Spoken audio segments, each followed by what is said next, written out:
ఓం విఘ్నేశ్వరాయ నమః. భాగవతము 60వ అధ్యాయము. వామనావతారము. అమృతోత్పదనం అయిన తర్వాత అమృతాన్ని సేవించిన దేవతలు వార్ధక్యాన్ని మరణాన్ని పోగొట్టుకున్న సామ్రాజ్యాన్ని చేజెక్కించుకొని అత్యంత వైభవంతో జీవితం గడుపుతున్నారు. ఇప్పుడు ఒక ఆశ్చర్యకరమైన సంగతి జరిగింది. అమృతం తాగిన తర్వాత ఒకవేళ అది అహంకారానికి కారణమైతే పరిస్థితి ఏంటి? ఈ అనుమానాలను తీర్చడానికే కాలగమనంలో ఉత్థాన పతనాలు జరుగుతాయి. రాక్షసులకు నాయకత్వం వహించిన బలిచక్రవర్తి యుద్ధంలో ఓడిపోయాడు. ఓడిపోయినందుకు బెంగ పెట్టుకోలేదు. తన గురువైన శుక్రాచార్యుల వారి వద్దకు వెళ్లి పాదాలు పట్టుకున్నాడు. మహానుభావ, మాకందరికీ కూడా అమృతోత్పాదనంలో భాగం ఇచ్చారు. కష్టపడ్డాము, కానీ అమృతాన్ని సేవించలేకపోయాము. అమృతాన్ని సేవించకపోవటం వలన మేము శాశ్వతంగా ఎప్పుడూ దేవతల కంటే అధికులం కాకుండా ఉండిపోవలసిందేనా? అమృతం తాగిన వారిని కూడా ఓడించగలిగిన శక్తి మాకు మీ పాదాల నుంచి వస్తుందని మేము నమ్ముతున్నాము. అందుకని మీరు మమ్మల్ని ఆ స్థితికి తీసుకెళ్ళాలి. నేను పరిపూర్ణమైన విశ్వాసంతో మీ పాదాలు పట్టి ప్రార్థన చేస్తున్నాను అన్నాడు. అప్పుడు గురుశక్తి గొప్పదా, అమృతం గొప్పదా, ఈ విషయం తేల్చాలి. అప్పుడు శుక్రాచార్యుల వారు బలిచక్రవర్తితో, ఇప్పుడు నేను నీతో ఒక యాగం చేయిస్తాను. దీనిని విశ్వజిత్ యాగము అంటారు అని ఆ యాగాన్ని బలిచక్రవర్తి చేత ప్రారంభింపచేశారు.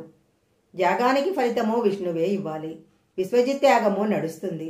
అది పరిపూర్ణమయ్యేసరికి ఆ యాగగుండంలో నుంచి ఒక బంగారు రథము బయటకొచ్చింది. దాని మీద ఒక బంగారు వస్త్రం కప్పబడి ఉంది. సింహం గుర్తుగా కలిగిన పతాకం ఒకటి ఎగురుతుంది.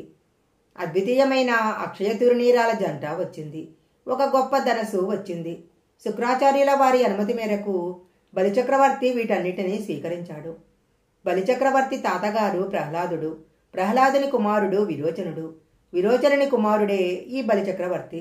ఆయన వచ్చి ఒక స్వర్ణ పుష్పమాల బలిచక్రవర్తి మెడలో వేశాడు. శుక్రాచార్యుల వారు అనుగ్రహంతో అమృతం తాగిన వాళ్లను ఓడించటం అనేది బలిచక్రవర్తి కోరిక. విశ్వజిత్యాకము ఫలించింది. స్వర్ణ పుష్పమాలను మెడలో వేసుకొని దివ్యరథాన్ని ఎక్కి అమరావతి మీదికి దండయాత్రకు వెళ్ళాడు. ఇంద్రుడు ఈ వార్త తెలుసుకున్నాడు. అవతల గురువుల అనుగ్రహంతో వాళ్ళొస్తున్నారు. ఇప్పుడు నేను యుద్ధం చేయగలనా? శుక్రాచార్యులు బలిచక్రవర్తి చేత విశ్వజిత్యాకము చేయించాడు. ఆయన శక్తిని తక్కువ అంచనా వేయటానికి వీల్లేదు.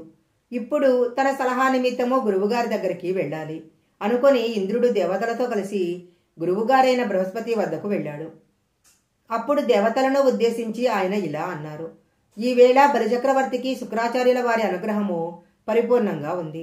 నాకు తెలిసినంత వరకు బలిచక్రవర్తిని ఇప్పుడు ఓడించగలిగిన వాడు సృష్టిలో ఇద్దరే ఉన్నారు. ఒకరు శివుడు, రెండోవాడు కేశవుడు.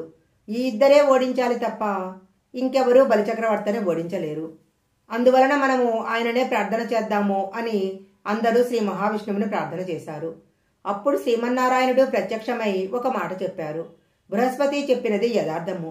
ఏ గురువుల అనుగ్రహంతో ఈ వేళ బలిచక్రవర్తి ఈ స్థితిని పొందాడో ఆ గురువుల అనుగ్రహానికే బలిచక్రవర్తి దూరం కావాలి. అలా దూరమైన రోజున మీరు బలిచక్రవర్తిని చిటికిన వేలితో కొట్టగలరు. గురువుల అనుగ్రహము అంత స్థాయిలో ఉండగా మీరు వానిని ఏమీ చేయలేరు. యుద్ధం చేయటం అనవసరము. కాబట్టి మీరు అమరావతిని విడిచిపెట్టి వేషాలు మార్చుకొని పారిపోండి అని చెప్పాడు. అప్పుడు దేవతలందరూ తలొక దిక్కు బట్టి వెళ్ళిపోయారు. బలిచక్రవర్తి అమరావతి వచ్చి చూశాడు. ఒక్కడు కూడా లేడు. దివ్యమైన అమరావతి పట్టణము సునాయాసంగా అతనిదైపోయింది. ఇంద్రసింహాసనం అధిరోహించి కూర్చున్నాడు.